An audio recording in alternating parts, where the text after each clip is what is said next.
Wente and Levy have got a couple of things wrong.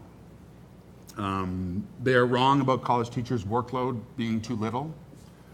They are wrong about our pay, in most cases, being too much. Full-time faculty work on average over 50 hours a week in both countries, and that's in a good week. In the United States, faculty salaries have been stagnant for the last 10 years, and the number of faculty with salaries just keeps getting smaller every year. The brown line is full-time faculty. The blue line is sessionals. It's a fairly dramatic illustration of what's changed in America from 1969 to 2009. And if you don't think it won't happen here, I plead with you to think otherwise. In Canada, according to one economist, the numbers here are well beyond me, but so he says, university professor salaries only catch up to high school teachers' income after about 25 years in the job, apparently because of the additional time that we spend on the workforce. So they're wrong about those things, and a considerable amount of the venom that is being directed at us right now is part of that weird thing that happens in a depression when instead of saying, hey, everybody should have a good job with a good pension, we get increasingly angry at the few people left who have a good job and a good pension. So a lot of that is what is going on right now. They're still right, I think, about a couple of very important things. One of which is that university teachers don't teach much, and the other is that neither universities nor their teachers care as much about teaching as they do about other things. Now, if you don't think that's fair, just follow the money. In 1980, Canadian universities spent 31% of their budget on academic salaries. In 2009, they spent 20% of their budget on academic salaries. Over the last 10 years, the operating budgets of the top 25 Canadian universities increased by 4 times the rate of inflation, from $6 billion to $21 billion. So we did get new money with all those new students. It just didn't reach the classrooms, not as much of it.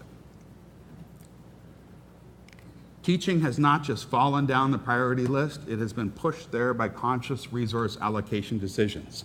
In 1988, almost 65% of operating funds were directed to instruction and non-sponsored research where the teaching happens. By 2008, this had fallen to 58%, an effective cutback of $30 million a year at the average top 25 school. That's Maclean's magazine.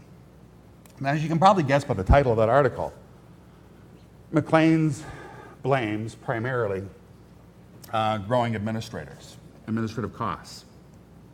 Sure, some. Our administrators are increasing in number, and their salaries are increasing, both faster than faculty. But there's no way that that can be the primary explanation for what's happened. There's just not enough of them, not enough money draining off the system. An awful lot of the money has also left classrooms in the last 10 years for all the new student services, all those new teaching centers, the considerable sum of money you paid to bring me here to talk to you about teaching, the new offices that we have created to help students and teachers deal with larger, more inaccessible classrooms at larger, more inaccessible universities. Oh, isn't it ironic?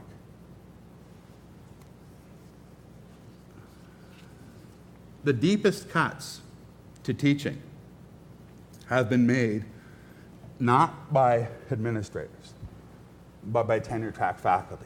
And that's something else we don't want to talk about. In English at the University of Toronto, did I forget to say at the beginning that all of these remarks don't necessarily reflect the opinion of my employer? Let's just take that as a given. In English at the University of Toronto, the teaching load in the 1980s was 3 full courses a year, so what we call 3.0. When I say full, I mean September to April. When I started in 2001, the teaching load was 2.5 courses a year. And a few years later, we got together as a department and voted to reduce it to 2.0.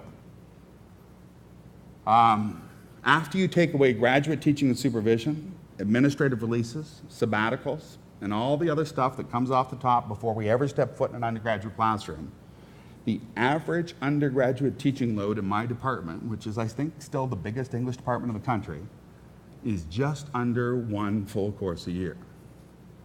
One course a year.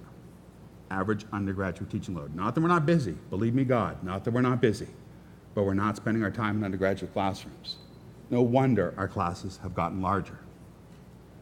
Now, we reduced our teaching load for the same reason that other Canadian universities did, because American universities did. Because we all wanted to be excellent, and we all defined excellence pretty much exactly the same way, by scholarly reputation, by grants won, by pages published. And again, we tend to blame our administrators for this, to say that, well, they reward research more, that it's publish or perish, I don't have a choice. I don't agree. That direction ultimately comes from faculty. We are the administration. Faculty, staff, and students are the administration of these universities. And that direction comes from us. If that's what we hear them saying, it's because that's what we make them say. We work in an academic culture that judges our importance relative to each other based primarily on what have you published lately? How much and how important was it? My administrators love that I've won teaching awards. It helps them tell students and their parents and governments that the University of Toronto cares about teaching. My colleagues care less. They know what really matters, and it's not the teaching award. Now, there are, of course, many individual university professors to whom teaching does matter, including everybody in this room. And there are many more university professors to whom it could matter if we told them it mattered, and we meant it. But for now, the priority in the academy remains on research. I'm not saying that's necessarily wrong. Maybe that's what we want. Just that explains how we got where we are. That imperative on research is so strong, so ingrained, that even a discipline that is ostensibly all about teaching, SOTL, ultimately cares more about publishing, about teaching, than it does teaching. Isn't that ironic? This is a cover story from last month's Chronicle of Higher Education. Everybody's jumping in the middle. We got a ton of new ideas in here. Some of them crazy, some of them pretty interesting. Replace grades with badges, like you used to get in Boy Scouts or Girl Guides, or the trophies you pick up along the way in video games for clearing a dungeon fully. Badges. Scrap grade 12 and start school at age 3. The thinking is that apparently, we learn best when we're youngest, so we'll be better prepared for college if we start earlier. Charge departments rent for their space so that we will stop building a building every time a donor wants his name on one. I think there is a number of big problems at North American universities today. I don't myself think that the problem is with teaching per se, with the methods by which we teach, mostly because I'm not convinced there is any one right way to teach. But there is a problem, and it's simply a numbers problem. Over the last 20 years, college participation rates have steadily increased in both the United States and Canada, especially in Canada.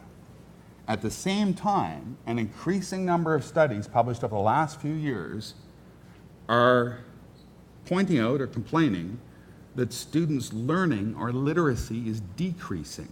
Big attention-getting books like these, Academically Adrift, or The Dumbest Generation, How the Digital Age Stupefies Young Americans and Jeopardizes Our Future, or Don't Trust Anyone Under 30. So we got two figures going on at the same time. More and more students, and in some cases older students, going to college, massive new numbers. And at the same time, studies suggesting that the literacy, the learning skills, in some cases even the intelligence of these students is declining. What I'm suggesting is that the relationship between those two figures is not an accident. Nobody is getting dumber because of Facebook or anything else. That's genetically impossible, right? If anything, the opposite should be happening. All that's happening is that more students are being taught by fewer teachers, including a large number of students who a generation ago would never have entertained the idea of going to university. We put weaker students in larger classrooms with less experienced, less committed, less well-paid teachers. We reduced the number and length of their assignments so we would have time to grade them. We increased their tuition so that they have to spend less time studying and more time working. And we're surprised when they don't do as well as their parents did. And we call them lazy or dumb. Shame on us, really, shame on us.